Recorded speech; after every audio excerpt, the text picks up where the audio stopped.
வணக்கம். குருவே சரணம். பண்டிட் எம்ஜிபி. 42 வருட ஜோதிட அனுபவ ஆராய்ச்சி. திருமண வாழ்க்கையில் விவாகரத்து கூறி இன்னைக்கு நிறைய பேர் கோர்ட் அப்படி அலைஞ்சிட்டு இருக்காங்க.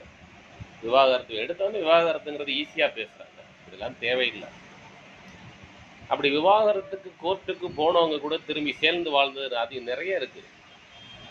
என்னுடைய மாணவர்கள் நிறைய பேர் கோர்ட்டுக்கு போய் டைவர்ஸ் ஆகி திரும்பி வந்தவங்களுக்குலாம் சில பரிகாரங்களை சொல்லி கொடுத்து 2009 முதல் திரும்ப நிறைய பேர் வந்தவங்களுக்குலாம் சொல்லி கொடுத்து எல்லாம் சேர்ந்து வாழ்ந்துக்கிட்டு இருக்காங்க. நிறைய பேரை பார்க்குறோம்.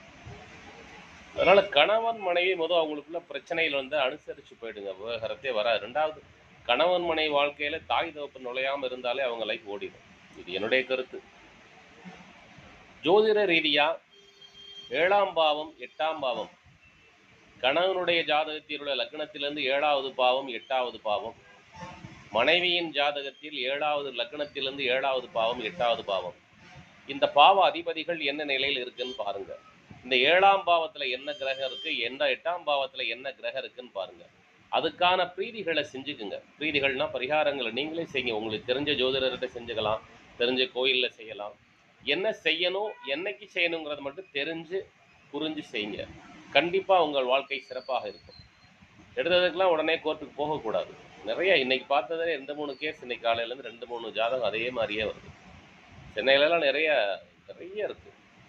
அதனால் முடிஞ்ச வரைக்கும் 7ஆம் பாவம் 8ஆம் பாவம், 7ஆம் பாவத்து அதிபதி 8ஆம் பாவத்து அதிபதி, இதில் ஜாதகத்தில் லக்னத்திலிருந்து 7ஆம் பாவத்து அதிபதி 8ஆம் பாவத்து அதிபதி, மதி என்ற இடத்திலிருந்து 7ஆம் பாவத்து அதிபதி 8ஆம் பாவத்து அதிபதி, கதி என்ற அடிப்படையில் 7ஆம் பாவத்து அதிபதி 8ஆம் பாவத்து அதிபதியை பாருங்கள். கணவன் மனைவி இருவரு ஜாதகங்களிலும் பாருங்கள். பார்த்து முறையான வழிபாடுகளை முறையான திதியில், முறையான நட்சத்திரத்தில், முறையான நாளில், உங்களுக்கு யோகம் தரக்கூடிய நாளில் சென்று வழிபாடு செய்யுங்கள். கண்டிப்பாக வாழ்க்கையில் வளம் பெறுவீர்கள். எல்லாமல்ல இறைவன் உங்களுக்கு நல்ல வாழ்வை அருள வேண்டி வணங்கி வாழ்த்துகிறேன். நன்றி. நீங்கள் விரும்பினால் என்னை தொடர்பு கொள்ளலாம். எல்லாமல்ல இறை சக்தியின் அருளாலும் அந்த இறை சக்தி எனக்கு அளித்த 42 வருட ஜோதிட அனுபவத்தாலும் என்னால் அந்த சூட்சுமங்களை உங்களுக்கு சொல்லித்தர முடியும். நீங்கள் விரும்பினால் என்னை தொடர்பு கொள்ளுங்கள். வெற்றி நிச்சயம், வெற்றி நிச்சயம், வெற்றி நிச்சயம்.